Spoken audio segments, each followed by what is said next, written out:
ጤና ይስጥልኝ አድማጮቻችን፣ ተመልካቾቻችን እንደምን አላችሁ? እንደምን ሰነበታችሁ? ግርማ ካሳ ነኝ። ይህ ዋሜራ ነው።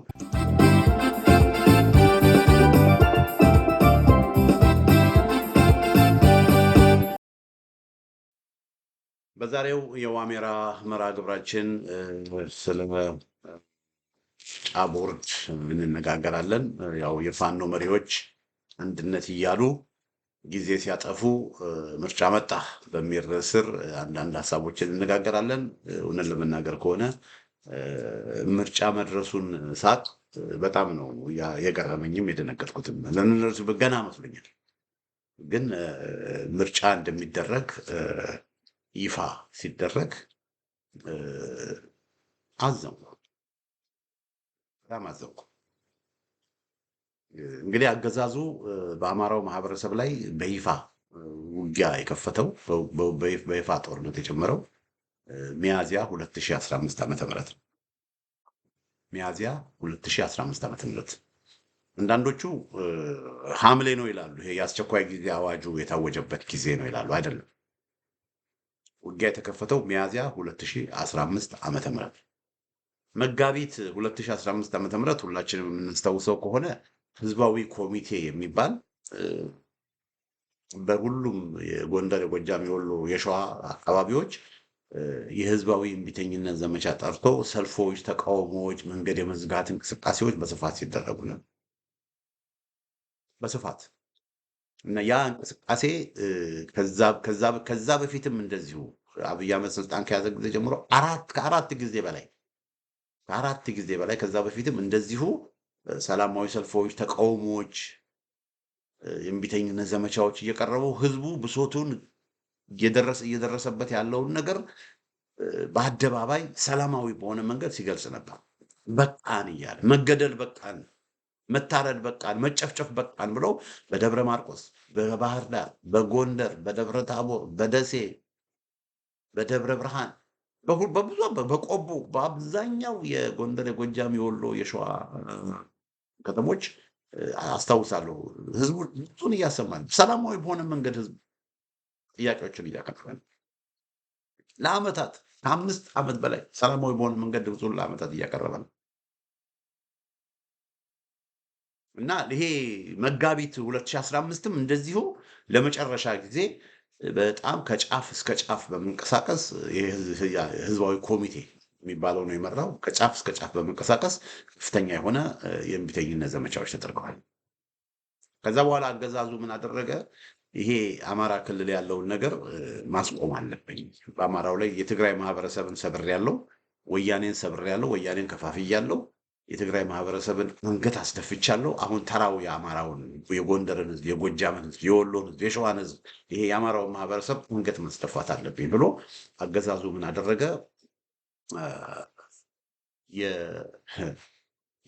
የአማራ ልዩ ኃይልን በትኛለሁ አለ።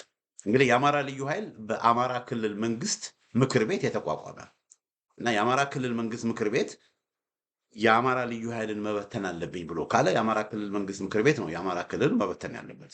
ነገር ግን አብይ አህመድና ብርሃኑ ጁላ በጀብደኝነት ክልሉን በተነን። ልዩ ኃይል ፈርሷል። ልዩ ኃይል በመቶ ሺህ የኦሮሞ ልዩ ኃይል ያደራጁ እነሱ የአማራ ክልል ሲመጣ ግን የአማራ ልዩ ኃይል ፈርሷል። የዚህን ጊዜ ነገሮች እየተበላሹ ነው። ከዛ ፋኖን ትጥቅ እናስፈታለን ብለው ዘመቻ አወጁ። አብይ አህመድ አስታውሳለሁ መከፈል ያለበት መስዋዕትነት ሁሉ ተከፍሎ ፋኖ ትጥቁን መፍታት አለበታል። ብርሃኑ ጁላ ፋኖችን እንኳን መሳሪያቸውን ቀበቷቸውንም እናስፈታለናል። ምክትል ኤታማዦር ሹሙ ማን ነው? አበባው ታደሰ ደግሞ ህወሓትን ልክ እንዳስገባን ፋኖንም ልክ እናስገባለን እና ዛቱ። ከዛ ምንድን ነው ያደረጉት? በሶስት አቅጣጫ አድማጮች፣ ሚያዝያ 2015 ዓ.ም በሶስት አቅጣጫ ውጊያ ከፈቱ። አንዱ የከፈቱት ውጊያ እነምሬ ወዳጆን ለመምታት ቆቦ አካባቢ ምንድን ነው ማን ነበር ቦታው? ጎብዬ አካባቢ ከፍተኛ ውጊያዎች ተደረጉ። እነምሬ ወዳጆን ለመያዝ፣ እነምሬ ወዳጆን ለማፈን፣ ዋርካው ምሬ ወዳጆን ለማፈን አንዱ ውጊያ የተደረገው እዛ አካባቢ ነው። ሌላው ውጊያ የተደረገው ጀግናው ሻለቃ መሳፍንትን ለማፈን ሰሜን ጎንደር ከዳባት በስተምዕራብ በኩል አጅሬ ጃኖራ አካባቢ ከፍተኛ ጦር ላኩ። ከጎንደርና ከደባርቅ ከፍተኛ ጦር ላኩ። መሳፍንት ሻለቃ መሳፍንት እንግዲህ የፋኖ አባት የሚባሉ ናቸው። የፋኖ ምልክት የሚባሉ ናቸው። እኚህን የፋኖ አባት እኚህን የፋኖ ምልክት ለመምታት፣ ለማሰር፣ ለመግደል ወደ ጎንደር ወደ አጅሬ ጃኖራ ወገራ ከፍተኛ ኃይል ተላከ። ከፍተኛ ውጊያዎች ተደረጉ። ሶስተኛው ሴንተር ማጀቴ ነው። ማጀቴ ኮማንደር አሰግድ መኮንን እዛ ነው የነበረው። አሰግድ መኮንንን የሸዋ ፋኖ መሪ ነው በሚል አሰግድ መኮንንን ከመታን በሚል አሰግድ መኮንንን ለመያዝ በማጀቴ በመኮይና በከሚሴ በኩል አድርገው ከፍተኛ ጦር ወደ ማጀቴ ተሰማራ እና በማጀቴ ከፍተኛ ውጊያ ተደርጓል። ጦርነቱ ሲጀመር በአጅሬ ጃኖራ፣ በቆቦ፣ በጎብዬ አካባቢ ከፍተኛ ውጊያዎች ተደርጓል እና እነዚህ አካባቢዎች የነበሩ ፋኖች ያውም ገና ያን አልተጠናከሩም። ገና ያኔ ትናንሽ መሳሪያዎች የነበራቸው ግን አገዛዙ አልቻለም። ለምን? ቀላል መሳሪያ የሚኖራቸውም የውጊያ ብቃታቸው ከፍተኛ ስለነበረ ፋኖቹ ሰክሰስፉል በሆነ መንገድ መመከት ጀመሩ። ከዛ ነገሮች ሁሉ እየፈነዱ በሁሉም ቦታ አገዛዙ ተቃውሞ በየቀበሌው በየወረዳው እየሄደ ትጥቅ ለማስፈታት በሚሄድበት ጊዜ ህዝብ ዘርፈል እያለው ከህዝብ ጋር ነው። በቃ ህዝብ ያኔ ተነሳ። በሁሉም ቦታ ህዝብ የተነሳ። ስለዚህ በሁሉም ወረዳዎች፣ በሁሉም ቀበሌዎች፣ በሁሉም ቦታ ህዝብ ነፍጥ አንስቶ ነፍጤን አትወስድም፣ ነፍጤን ቀምተህ ነገ ልጆቼን ልታስደፍር ነው ልደፍር ነው ወይ? ነፍጤን ቀምተህ ነገ ሚስቴን ልደፍር ነው ወይ ብሎ ህዝብ በሁሉም ቦታ ተነሳ እና በዚህ መልኩ የፋኖ እንቅስቃሴ እንትን አደረገ ማለት ነው። እና የፋኖ እንቅስቃሴ የጀመረው ሚያዝያ 2015 ዓ.ም። አሁን ሚያዝያ 2015 ዓ.ም ሚያዝያ 2016 ዓ.ም አንድ ዓመት ሆነ። ሚያዝያ 2017 ዓ.ም 2 ዓመት ሆነ። ሚያዝያ 2018 ዓ.ም 3 ዓመት ሊሆነው ስንት ቀን ቀረው? አሁን ጥር ነን አይደለ? ህዳር ነን አይደል? ህዳር ሊያልቅ ነው። ህዳር አለቀ በሉ። ስለዚህ ጥር፣ ታህሳስ፣ ህዳር አለቀ በሉ። ስለዚህ ታህሳስ፣ ጥር፣ የካቲት፣ ሚያዝያ 4 ወር ቀረው። ጦርነቱ በይፋ ከተጀመረ 3 ዓመት ሊሞላው 4 ወር 4 ወር። አንድ ካርታ ላሳያችሁ።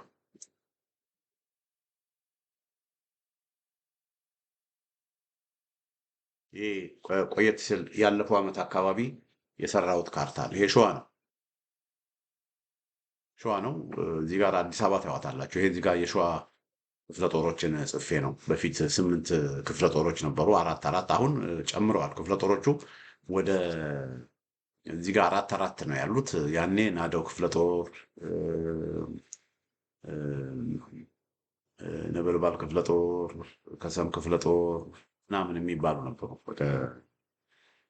ከዛ ደግሞ መሐመድ ቢሆነኝ ክፍለ ጦር፣ አፄ ዳዊት ክፍለ ጦር ምናምን የሚባሉ ወደ 8 ከሁለት አደረጃጀቶች ነው የነበሩት። የሸዋ ጠቅላይ ግዛት እዝ እና የአማራ ፋኖ በሸዋ 2 አደረጃጀቶች ነው የነበሩት እና እነዚህ 2 በሸዋ ውስጥ ያሉ አደረጃጀቶች ወደ 8 ክፍለ ጦር ነው የነበራቸው። አሁን እነዚህ 2 አደረጃጀቶች አድገው ከ8 ክፍለ ጦር ወደ 4 ኮሮች አድገዋል። ከ8 ክፍለ ጦር ወደ 4 ኮሮች እና እነዚህ ኮሮች ደግሞ በእያንዳንዳቸው ወደ 3-4 ክፍለ ጦሮች አሏቸው። በአጠቃላይ ወደ 19 ክፍለ ጦሮች ነው ያሉት ወገኖች። የሁለቱንም አደረጃጀቶች ኮምባይን አድርጌ ማለት በሁለቱም አደረጃጀቶች 2 ኮር ነው ያለው። በሸዋ ጠቅላይ ግዛት እዝ አፄ አምደ ጽዮን ኮር አለ፣ መሐመድ ቢሆነኝ ኮር አለ። በሸዋ አሁን አፋብሃ ነው የሚባለው። አፋብሃ ሳምነው እዝ ደግሞ የከሰም ኮር አለ፣ አፄ ዘርዓ ያዕቆብ ኮር አለ። 4 ኮር በአጠቃላይ ማለት ነው እና በእነዚህ በ4 ኮር ውስጥ ደግሞ በአንዳቸው 10 ክፍለ ጦር አለ፣ በአንዳቸው 9 ክፍለ ጦር አለ። እንደዚህ ስል ክፍለ ጦሮቹ ተመጣጣኝ ናቸው ማለት አይደለም፣ ግን ቢሆንም ያለውን ትልቅ ኃይል ነው የምነግራችሁ። እና ይህ ኃይል ተመልከቱ። አሁን ይህ ኃይል አዲስ አበባን ብትመለከቱ አዲስ አበባን በተለያየ አቅጣጫ ወደ አዲስ አበባ የመዝማት አቅምና ኃይል ነበር። እንደገና ደግሞ በቀይ ያረኩት አለ አይደለ? ከጎጃም ከወሎ ከጎንደርም እንደዚሁ መጥተው ወደ ታች ቢወርዱ በጣም በጣም ግዙፍ ኃይል በሸዋ በኩል አድርጎ አዲስ አበባ መግባት ይችል ነበር። ከአንድ ዓመት በፊት ይችል ነበር እንጂ ከአንድ ዓመት ተኩል በፊት ይቻላል። ፋኖች ከአንድ ዓመት ተኩል በፊት ወታደራዊ ብቃት ነበራቸው፣ ቁጥሩ ነበራቸው። ነገር ግን ምን ሆነ ወገኖቼ? ይሄ ትልቅ ወታደራዊ ኃይል አንድ ሆኖ እንዳይዋጋ ተደርጎ እርስ በርስ እንዲገዳደል ተደርጎ እስካሁን ድረስ ውጤት አለ። 3 ዓመት ሊሆናቸው ነው። እና እዚህ ካርታ ላይ ወደፊት እመለሳለሁ። እና በዚህ መካከል ምን ሆነ? በዚህ መካከል የአገዛዙ ቢዝነስ አዝ ዩዥዋል ምንም ነገር በቃ አማራ ክልል ምንም ነገር እንዳልተፈጠረ፣ ትግራይ ክልል ምንም ነገር እንዳልተፈጠረ ቢዝነስ አዝ ዩዥዋል ሆኖ ምርጫ አደርጋለሁ ብሎ አውጇል። እና እዚህ ጋር የምታዩት ሴትዮ ወይዘሮ ሜላት ወርቅ ኃይሉ ይባላሉ።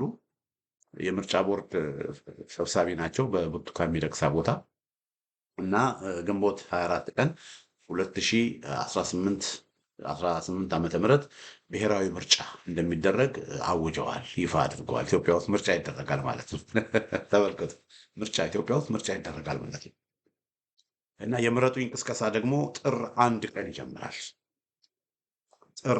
ከጥር 1 ቀን እስከ ግንቦት 19 ቀን የምርጫ ቅስቀሳ ጊዜ ተብሎ ተወስኗል። እና ግንቦት 24 ቀን ደግሞ ምርጫ ይደረጋል ተብሎ ተወስኗል። እንግዲህ ይሄ የሚያሳያችሁ ምንድነው?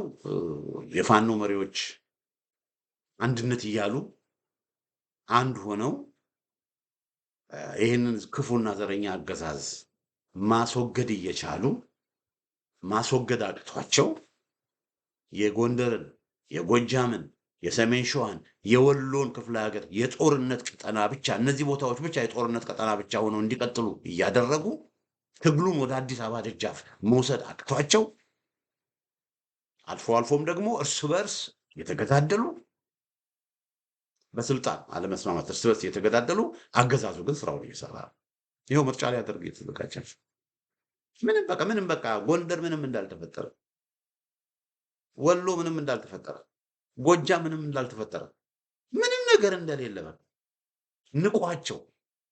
ንቋቸው ፋኖችን ንቋቸው አገዛዙ ምርጫ እያደረገ ምርጫ ለማድረግ ኦልሬዲ ስራ ጀምሯል። በቃ ቢዝነስ አዝ ዩዥዋል። ይሄ ምክክር ኮሚሽን ምናምን የምትሉትን ነገር እርሱ በቃ ይሄ ምክክር ኮሚሽን ምናምን እያለ የሚለው ለማወናበድ ምርጫ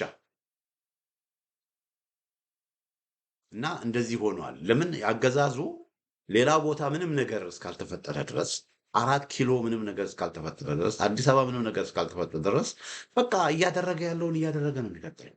ምንም አልተነካማ አገዛዙ ምንም የሆነው ነገር የለም። ምንም የተፈጠረበት ነገር የለም። አዲስ አበባ ደጃፍ ኮሪዶር እያደረገ ጅማ፣ ባሌ ምናምን የኦሮሞ ክልል የእሱ ኮንስቲትዌንሲ ያለበት አካባቢ እየተንቀሳቀሰ እየኖረ ነው። ማድረግ ያለባቸውን ነገር እያደረጉ ነው።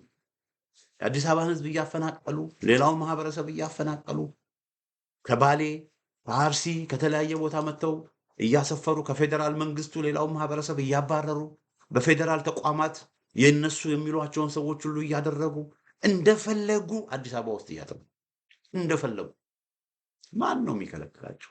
ይሄው አሁን ደግሞ ምርጫ እናደርጋለን ብለው አብይ አህመድን ደግሞ ፕሬዚደንት አድርገው ደግሞ እንደገና ይመራል። ፕሬዚደንት ሆኖ ደግሞ እንደገና ይቀጥላል አብይ አህመድ። እና ይሄ የሚደረገው ምርጫ እንደምታውቁት ነው። አማራ ክልል ምርጫ አይደረግም፣ ትግራይ ክልል ምርጫ አይደረግም። ስለዚህ ትግራይ ክልል ምርጫ ባይደረግ፣ አማራ ክልል ምርጫ ባይደረግ፣ ይሄ ሰሜኑ አካባቢ ምርጫ ባይደረግ እነሱ እንደፈለጉ ኦሮሞ ክልል ምርጫ ይደረጋል። ኦሮሞ ክልል ደቡብ ክልል ምርጫ ይደረጋል። ስለዚህ ደቡብ ክልልና ኦሮሞ ክልል በሚደረገው ምርጫ ብቻውን ብልጽግና ይወዳደራል። ብቻውን ብልጽግና ተወዳድሮ ከዛ 100% በኦሮሞ ክልል 100% በደቡብ ክልል ያሸንፍና ከዛ ማጆሪቲ ያገኛል።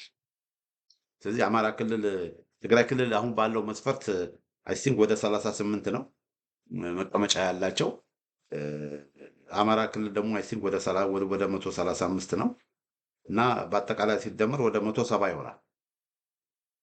170 መቀመጫ የትግራይ ክልል እና የአማራ ክልል መቀመጫ በፓርላማ 170 ይሆናል እና ከአማራ ክልል ውስጥ ደግሞ እንደ ወልቃይት ጠገዴ ያሉ አካባቢዎች እና ደግሞ አገዛዙ እንደ ከሚሴ ምናምን ያሉ አካባቢ የተወሰኑ ቦታዎች ምርጫ ያደርጋል። ከተሞች ላይ ምርጫ ያደርግና እንበል የተወሰኑትን ከአማራ ክልልም የተወሰኑ ተወካዮችንም ያስገባል። እነበለጠ ሞላ ምናምን ተመረጡ ብሎ ያስገባል። ግን አማራ ክልል አብዛኛው ቦታ ምርጫ አይደረግም። ትግራይ ክልል ምርጫ አሁን ትግራይ ክልል እስካሁን በነበረው የፓርላማ የትግራይ ክልል ተወካይ የለው አልነበረው። ይሄ ሁሉ ዓመት ከትግራይ የተወከለ ፓርላማ ውስጥ የለም። ስለዚህ የሚቀጥለውን በሚደረገው ምርጫ ከአማራ የሚወከል ፓርላማ ውስጥ አይኖርም። ካለም ጥቂት ነው የሚሆነው። ግን ኬርስ እና በዚህ መልኩ አብይ አህመድ የአማራ ማህበረሰብን ንቆ የጎንደርን ህዝብ ንቆ የጎጃምን ህዝብ ንቆ የሸዋን ህዝብ ንቆ የወሎን ህዝብ ንቆ የትግራይን ህዝብ ንቆ የሰሜኑን በአጠቃላይ ንቆ ሰሜኑ የጦርነት ቀጠና እንዲሆን አድርጎ ምርጫ የሚለውን አከናውኖ ሌጂቲሜሲ አለኝ ብሎ በስልጣን በመቆየት ዘረኛ ፖሊሲውን በመዘርጋት አገሪቷን እያተራመሰ ለመቀጠል ወስኖ እየተንቀሳቀሰ ነው እና ምርጫ ይደረጋል ወገኖች። እንግዲህ ትልቁ ነገር ፋኖቹ ምን ያደርጋሉ? እኛ ምን እናደርጋለን? ፋኖን የምንደግፍ ሰዎች ምን እናደርጋለን? ይሄ ስርዓት እንዲለወጥ የምንፈልግ ሰዎች ምን እናደርጋለን? እና በጣም አዝናለሁ። ያለፈው ዓመት በዚህ ጊዜ የሸዋ ጠቅላይ ግዛት እዝ እና የአማራ ፋኖ በሸዋ በኢንጂነር ደሳለኝ ሲያስብ ሸዋ የሚመራውና በሻለቃ መከታው ማሞ የሚመራው ሁለቱ አደረጃጀቶች አምስት ሰዎች ወክለው የሸዋ ፋኖችን አንድ ለማድረግ ድርድር ያደርጉን። በዚህ ጊዜ ጥር ላይ ነው የጀመሩት። ያ ድርድር በተልካሻ ምክንያት በመሪዎቹ ደካማነት፣ በመሪዎቹ ስልጣን ወዳድነት እና ደግሞ በዚህ በሸዋ ደግሞ እነ እስክንድር ነጋ እዛ ስለነበሩ ይሄ ሸዋ አንድነት እንዳይመጣም ደግሞ ትልቅ አሉታዊ ተጽዕኖ ስለነበራቸው አፋህድ የሚባለው ድርጅት አሁን እንደዚህ ለአገዛዙ እጁን ለሚሰጠው አገዛዙ ጋር ተደራድሮ ለሚፈራረመው አፋህድ ለሚባል ድርጅት በሚል የሸዋ ፋኖች ተከፋፍለው አንድ እንዳይሆኑ ተደረገ። ያኔ የሸዋ ፋኖች እውነቴን ነው የምላችሁ እነ መከታው አንድነትን ቢመሰርቱ ኖሮ ያኔ ዛሬ አሁን የምናወራውን ነገር አናወራም ነበር። ዛሬ ወይዘሮ ሜላት ወርቅ ኃይሉ ስለ ምርጫ ዘመቻ መግለጫ አትሰጥም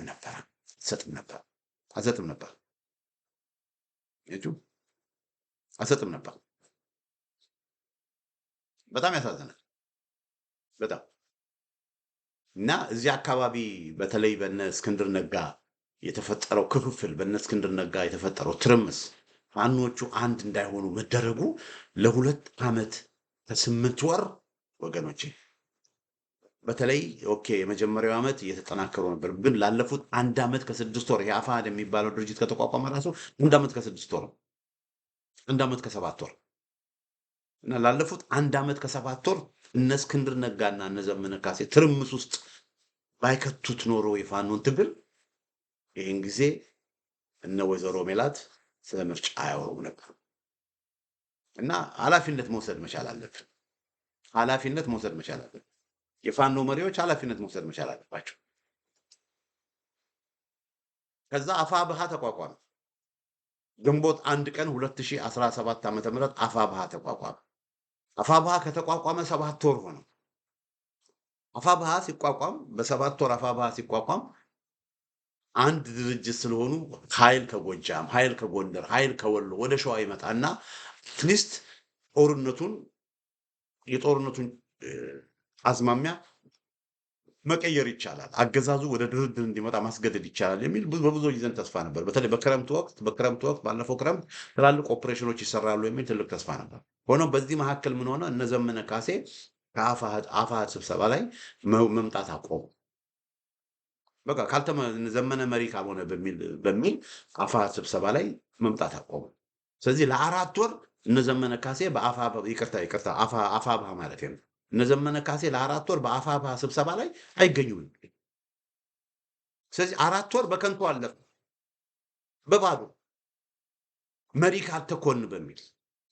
ካልተኮንን በሚል መሪ እንዴት ዘመነ ካሴ መሪ መሆን አለበት በሚል 4 ወር እንደዚሁ በከንቱ አለ እና በእንደዚህ አይነት ሁኔታ እውነቴን ነው የምላችሁ፣ በእስክንድር ነጋም በዘመነም ካሴም በእንደዚህ አይነት ሁኔታ በመሪዎች ደካማነት፣ በተለይ በፖለቲካ አመራሩ ደካማነት የፋኖ ኃይል በተቀናጀ መልኩ ተሰባስቦ አንድ ሆኖ ወደፊት እንዳይሄድ ተደረገ።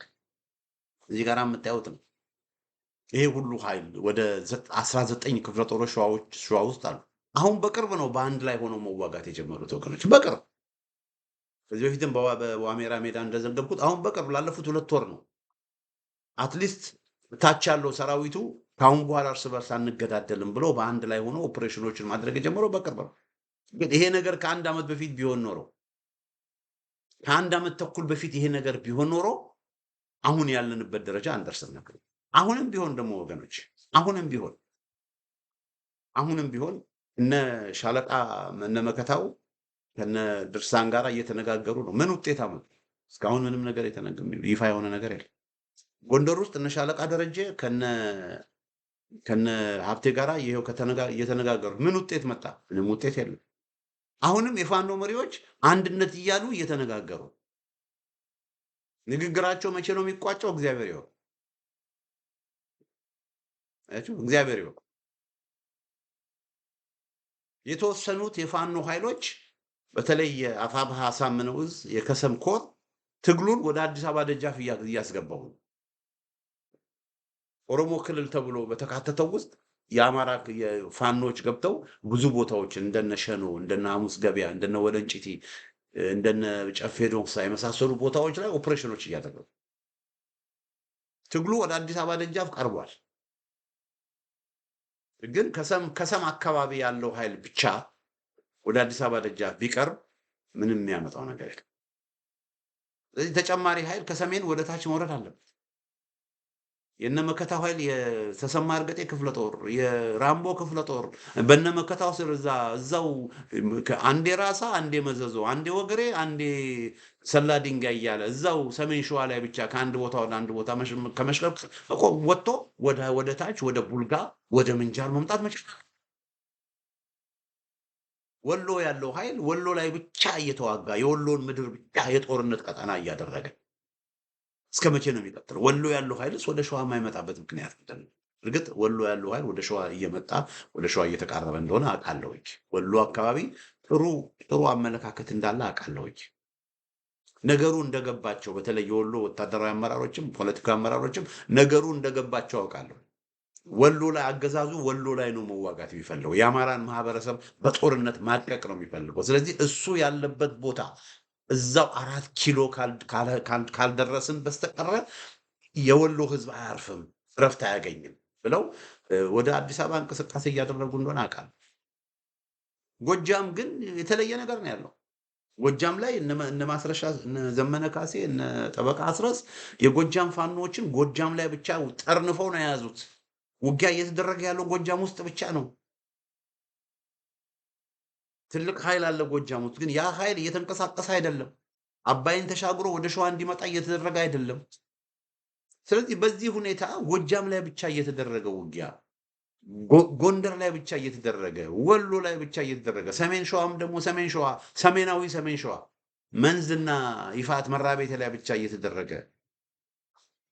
የአማራው ማህበረሰብ የሚኖርበት አካባቢ ብቻ የጦርነት ቀጠና ሆኖ እና አብይ አህመድ ግን ዘንጠው አዲስ አበባ ውስጥ ተቀምጠው ፏ ብለው እየኖሩ ነው። ያ መቆም አለበት። ይኸው እዚህ ጋር እንደምታዩት እንደውም ምርጫ እናደርጋለን ብለው አውጀዋል። ስለዚህ በዚህ መልኩ የፋኖ መሪዎች አንድነት እያሉ ጊዜ ሲያጠፉ ይኸው ምርጫ መጥቶ አብይ አህመድ እየቀለደብን ነው ልጅ እና እንዳልኩት እዚህ ጋር አንድ ነገር ልብ እንድትሉልኝ ደጋግሜ የምናገረው ነገር የፋኖ አቅም ባይኖር ፋኖ ወደ አዲስ አበባ የመምጣት አቅም ባይኖረው ለምን ፋኖ ወደ አዲስ አበባ አይመጣም ብዬ እኔ አልናገርም። ለምን አንድ ሰው አቅም ከሌለው አቅም የሌለውን ሰው ይሄን ለምን አላደረክ ሊባላቸው። አሁን ለምሳሌ የአንደኛ ክፍል ተማሪ የስድስተኛ ክፍል ሚኒስትሪ ለምን አላለፍክም ሊባላቸው። ስለዚህ የስድስተኛ ክፍል ሚኒስትሪ ከማለፉ በፊት ይሄ አንደኛ ዓመት ያለው ሰው የሁለተኛ ክፍልን የሶስተኛ ክፍል ይሄ አንደኛ ክፍል ያለውን ትምህርት አልፎ ሁለተኛውን ሶስተኛው አራተኛውን መማር መቻል አለበት። ጊዜ ይወስዳል። የስድስተኛ ክፍል ሚኒስትሪ የሚዘጋጅን ሰው የ12ኛ ክፍል ፈተና አትፈትኑት። ለሁሉ ነገር ዝግጅት ያስፈልጋል። ያለ ብቃት የሚሆን ነገር የለም። እና ፋኖ ወደ አዲስ አበባ የመግባት አቅም ባይኖረው አዲስ አበባ ለምን አልገቡም የሚል ጥያቄም አላነሳም ነበር። ነገር ግን እኔ ባለኝ ውስጣዊ መረጃ ፋኖ አዲስ አበባ ውስጥ የመግባት አቅም አለው። ለአዲስ አበባ ብቻ ሳይሆን ለአፍሪካ የሚሆን ትልቅ ኃይል አለው ፋኖ። ለአዲስ አበባ ብቻ አይደለም፣ ለሀገር ብቻ አይደለም፣ ለአፍሪካም የሚሆን አለ። ሸዋ ያለው ኃይል ልነግራቸው አልችልም። ሁለቱንም ክፍለ ጦሮች ሁለቱንም አደረጃጀቶች ጋር ያለውን ኃይል አውቃለሁ። ሸዋ ያለው ኃይል እነ መከታው የሚመሩት የሸዋ ጠቅላይ ግዛት እዝ ውስጥ ያሉ ክፍለ ጦሮች እንደ ራምቦ ክፍለ ጦር፣ እነ መሐመድ ቢሆነኝ ክፍለ ጦር ቀላል እንዳይመስሏቸው። እዛም ያሉ ኮማንደር አዛዦች እነ ፋኖ አማን እሸቱ የመሳሰሉት ጠጁ ቀላል ተዋጊዎች እንዳይመስሏቸው፣ ቀላል ወታደራዊ አዛዦች እንዳይመስሏቸው። በዚህኛው ሳይድ ደግሞ በአፋብሃ አሳምነው እዝ ልነግራችሁ አልችልም። እነ ሻለቃ ባዩ፣ እነ ፋኖ ኢሳያስ ደመቀ፣ ሌሎቹም ከሰም ያሉትም እነ ካሳ፣ እነ መቶ አለቃ ይላል። እንዴት አይነት ጦር መሰላችሁ ያለው ከሰም ያለው ቡድን፣ መራቤቴ ያለው፣ ደራ ያለው፣ ይፋት ያለው ኃይል። ስለዚህ ሁለቱም አደረጃጀቶች ትልቅ ኃይል ነው ያላቸው። እኔ ልንገራችሁ፣ የወሎ ኃይል ባይመጣ፣ የጎንደር ኃይል ባይጨመር፣ የጎጃም ኃይል ባይጨመር፣ ሸዋ ያለው ብቻ በአንድ ሳምንት ውስጥ አዲስ አበባ መቆጣጠር ይችላል። ያን ያህል ፋኖች ብቃት አላቸው። ከወሎ ደግሞ ሲመጣ ወሎ ያለውን ኃይል ያው መስከረም 14 እስከ መስከረም 30 በተደረጉ ኦፕሬሽን ሁላችንም አይተናል። ወሎ ያለውን ኃይል ካገዛዙ ጋራ ኮንቬንሽናል ጦርነት አድርጎ ምን አይነት ውጤት እንዳስመዘገበ ወሎ ያለውን ኃይል ሁላችንም አይተናል። ይሄ ኃይል ደግሞ ወደ አዲስ አበባ ከገባ፣ ወደ ሸዋ ከገባ፣ ጎጃም ያለው ኃይል ወደ ሸዋ ከገባ፣ ጎጃም ያለውንም ኃይል ያው በብዙ ውጊያዎች እኮ አይተናል። ጎጃም ያለውን ኃይል በተለይ የጎጃም እዝ ሲቋቋም የጎጃም እዝን ከእንጭጩ ለመምታት በሚል አንድ ሙሉ እዝ ነው የምስራቅ እዝ በመሐመድ ተሰማ የሚመራ የምስራቅ እዝ እንዳለ ነው ወደ ጎጃም የተንቀሳቀሰ እና እነ ሻለቃ ዝናቡ አሉበት የተባለው ቦታ መካከል እነ ሻለቃ ዝናቡ አሉበት የተባለው ቦታ እዛ ወደ ፈረስ ቤትና ቋሪት ምናምን አካባቢ በአምስት አቅጣጫ ነው ወደዛ ሄዱ እና ያ በጀት የታገዘ በሄሊኮፕተር የታገዘ በድሮን የታገዘ መካናይዝድ የሆነ ውጊያ ነው የተደረገው ወገኖች ጎጃም። እነ ሻለቃ ዝናቡ ያንን ሁሉ ተቋቁሞ ነው ያገዛዙን የመቱት የደመሰሱት። እንግዲህ ተመልከቱ ጀግንን ጎንደር ወገኖች ይታወቃል። ጎንደር ማለት የጎንደር ፋኖች ማለት ወገኖች በወያኔ ጦርነት ጊዜ ከአምደወርቅ በኩል አድርጎ አገዛዙ ከአምደወርቅ በኩል አድርጎ በተከዜን አልፎ በአብናት በኩል ትልቅ ሰራዊት አሰማርቶ ነበር። በጣም ብዙ ሰራዊት በጋሸና አድርጎ በደብረ ደቢት አድርጎ በንፋስ መውጫ አድርጎ ወደ ደብረ ታቦርም ትልቅ ሰራዊት አሰማርቶ ነበረ።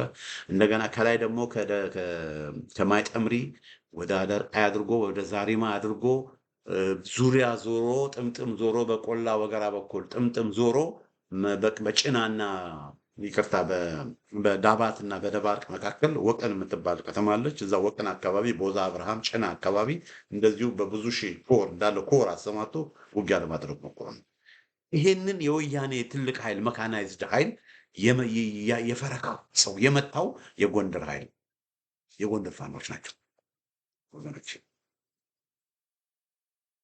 የጎንደር ፋኖች ያው አንዳንድ የኦርጋናይዜሽናል ችግር አለባቸው የነበረባቸው በጣም በቃ በተለያየ መልኩ የሚንቀሳቀሱ የነበሩ ናቸው እንጂ የጎንደር ውትድርና ውጊያ የጎንደርን ፋኖ መቼም ታውቁታላችሁ። በለሳ ያሉትን፣ አርማጮ ያሉትን፣ ደንቢያ ያሉትን ማንን ከማን ትለያላችሁ? እና ይሄ ማለት ስለዚህ ጎንደር ያለው ኃይል፣ ጎጃም ያለው ኃይል፣ ወሎ ያለው ኃይል ኦልሬዲ አዲስ አበባን ብቻውን መቆጣጠር ከሚችለው ሸዋ ካለው ኃይል ጋር ደግሞ ተደምሮ አስቡት ምን ሊፈጠር እንደሚችል። ስለዚህ ፋኖ አቅም አለው። ግን የፖለቲካ ለ2 ዓመት እስክንድር ነጋ፣ ዘመነ ካሴ በሚል ትርምስ ውስጥ ገባ ፋኖ እና ለፋኖ ወደፊት አለመሄድ እኔ በግሌ ዘመነ ካሴንና እስክንድር ነጋን ተጠያቂ ያደርጋል። ኃላፊነት መውሰድ አለባቸው፣ ህዝብንም ይቅርታ መጠየቅ አለባቸው ብዬ ነው የማምነው። በእነዚህ 2 ግለሰቦች ምክንያት ነው ብዙ ነገሮች እንዲቆላለፉ አንዱ ምክንያት ይሆን ግን ሆነ። አሁን ግን ያንን ሪዞልቭ አድርገው ንግግር እያደረግን ነው እያሉ ይኸው ንግግር እስካሁን ምንም ውጤት የለም፣ ምንም ነገር የለም። እና ሆፕፉሊ ተስፋ አደርጋለሁኝ አሁን እያደረጉት ያለው ንግግር የመጨረሻ ይሆናል ብዬ ተስፋ አደርጋለሁ። አሁንም ንግግር እያደረጉ እና ምናልባትም ጥሩ ነገር ይዘው ሊመጡ ይችላሉ ብዬ አስባለሁ። ግን ጥሩ ነገር ይዘው ካልመጡ በቃ እነሱ ምርጫ ቢደረግ አይድነቀን።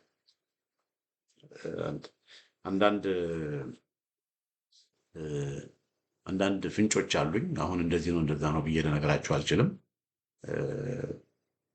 ይሄ የምርጫ ቦርድ ስኬጁል በዚህ ቀን ነው ምርጫ የምናደርገው ብሎ መውጣቱ ለፋኖ ደጋፊዎችም ውርደት፣ ሽንፈት። እኛ ስራችንን ብንሰራ ኖሮ ፋኖቹ ስራቸውን ቢሰሩ ኖሮ ፋኖቹ አቅም እያላቸው ያ አቅም በትክክለኛ መንገድ እንዲሄድ የፖለቲካ አመራሩ ቢያደርጉ ኖሮ ምርጫ ቦርድ እንኳን ስኬጁል ሊያውጅ ይሄን ጊዜ የሽግግር መንግስት አዲስ አበባ ውስጥ ተመስርቶ ፋኖ አገርን ያስተዳድር ይሄን ጊዜ። ስለዚህ ያ ላለመሆኑ ሁላችንም ኃላፊነት መውሰድ አለብን። በተለይ የፋኖ መሪዎች ደግሞ ኃላፊነት መውሰድ አለባቸው። በተለይም ደግሞ በእነሱ ምክንያት ይሄ ሁሉ ችግር እንዲፈጠር ፍቃድ አለው ያደረጉት ዘመነ ካሴና እስክንድር ነጋም ኃላፊነት መውሰድ አለባቸው። እነሱ ያኔ አፋት ሲቋቋም ሁለቱ ተነጋግረው ተስማምተው ያላቸውን ችግር ፈተው አንዳቸው መሪ ሌላቸው ምክትል፣ ዘመነ መሪ እስክንድር ምክትል ወይ እስክንድር መሪ ዘመነ ምክትል ለመሆን ቢስማሙ ኖሮ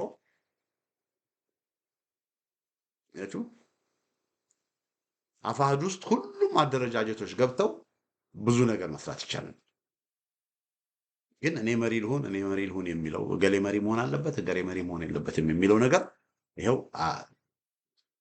2 ዓመት ከ8 ወር አላስፈላጊ 1 ዓመት 2 ዓመት በከንቱ እንዲያልፉ 1 ዓመት 2 ዓመት አገዛዙ እንደፈለገ እንዲጨማለቅ 1 ዓመት 2 ዓመት የአማራ ክልል በጦርነት ውስጥ እንዲቀጥል አድርገዋል እና ያንን ያስቆማሉ ብዬ ተስፋ አደርጋለሁ። ከዚህ በኋላ እንደገና በዚች በ2018 ዓ.ም አንድ ነገር ይኖራል ብዬ እጠብቃለሁ። ለምን ያንን ማስቆም ይችላሉ። ያንን ማስቆም አቅም አላቸው። ወታደራዊ አቅም፣ ወታደራዊ ብቃት አላቸው ተመልካቾቻችን። እና በዚህ መልኩ እንግዲህ የምርጫ ቦርድ ቀነ ቀጠሮ አውጥቷል።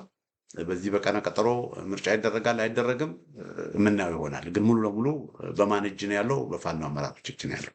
የፋኖ መሪዎች ይሄ አንድነት የሚሉትን ነገር አቆመው አንድ የሚሆኑም ከሆነ አንድ ሆነው አንድም አሁንም ከሆነ ደግሞ በፊናቸው ማድረግ ያለባቸውን ነገር እያደረጉ ወደ አዲስ አበባ የሚደረገውን ጉዞ ካፋጠኑ ምርጫ አይኖርም።